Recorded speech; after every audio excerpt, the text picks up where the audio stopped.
The Real Buhari Unveiled by Abimbola Adelakun. On Tuesday afternoon, when the news first circulated that they were removing surveillance cameras from the Lekki toll gate and that the government could be up to something mischievous, my first instinct was to dismiss the alarm. This was no longer 1983, and the state could not be so reckless they would unleash violence on protesters at an open place like that. I have followed the hashtag EndSARS protest and at Lekki Tollgate, and it was one of the most peaceful and well organized. What in the world would be the justification to attack them? The old dictator, Major General Muhammadu Buhari, retired, might not be the converted Democrat he once claimed to be, but he would not be foolhardy enough to exacerbate issues. I wanted to have faith that the heat of the moment would force the government to stay their hands until there was a resolution to the series of ongoing social breakdowns. Nigeria is not the only country dealing with citizens' protest. Hong Kong had its turn last year, and it ran for 6 months. In some states in the USA, they had 3 months of demonstrations this year. The people of Belarus have been protesting for months now. Thailand is on its 5th day. Protests are not peculiar to Nigeria, so why would it turn to a bloodbath? Besides, was it not just 3 days earlier that Buhari's deputy, Yemi Osibanjo, apologized to Nigerians for their failings on the SARS issue? Did he not promise that they would do better? It turned out that the expectation of this government would ever do right by the people was just a waste of optimism. The truth is Buhari and his goons are still as beastly as they were between 1983 and 1985, and their innate capacity for cruelty can never be incommoded by the courtesies of rules of engagement. By Tuesday evening, under cover of darkness, their men went on sporadic shooting spree. That they could shoot live at the scenes of protest means that they were working based on orders from above.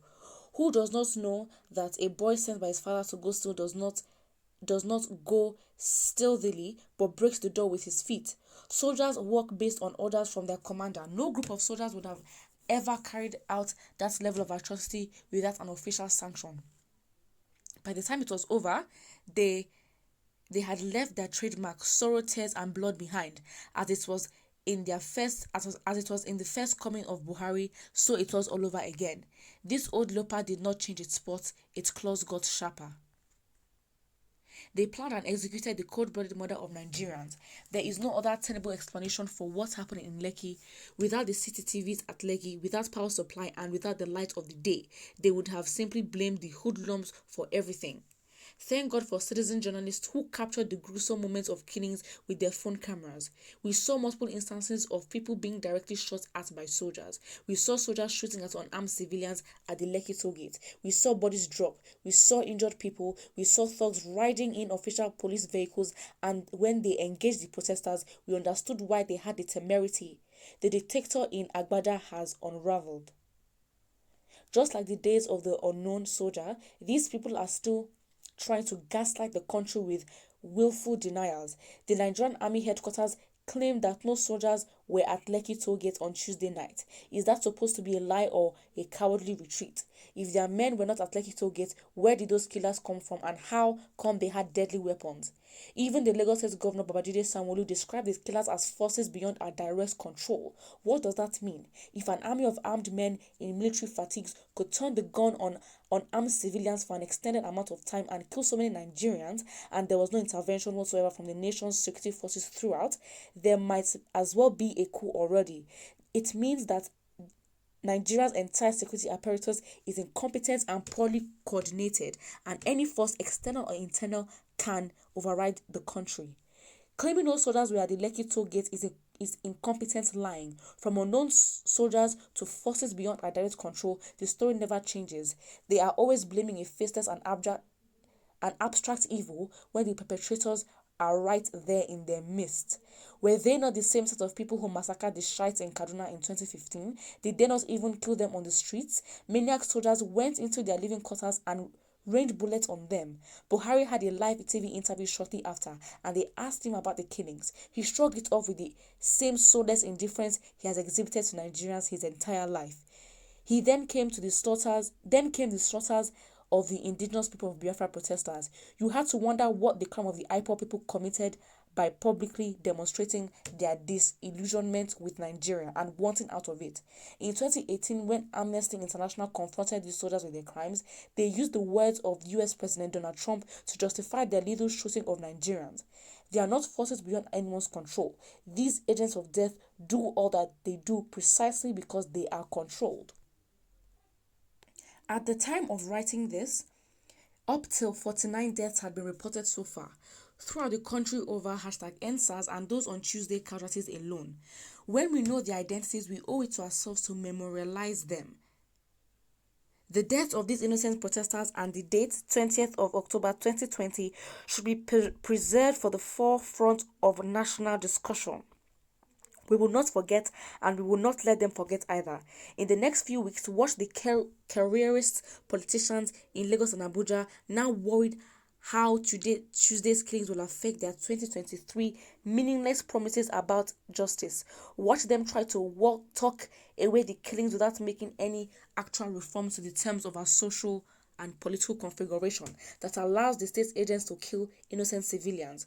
On Wednesday morning, during a press conference, Sanwo-Olu already claimed that there were no fatalities. Either his speechwriter does not know the meaning of fatality or his paymaster are pulling his strings.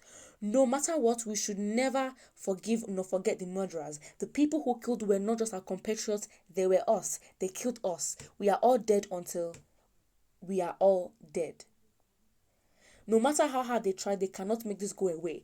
Those soldiers might have seized the protesters' corpses to hide their crimes, but they cannot have our memories. The ultimate sacrifice that our compatriots made on our collective behalf will witness against them. From Buhari, the commander-in-chief, whose soldiers have freely massacred Nigerians, to his various enablers who have facilitated the mechanisms of power abuse, everyone who works with regime has blood on their hands. We should not stop reminding them that they are murderers.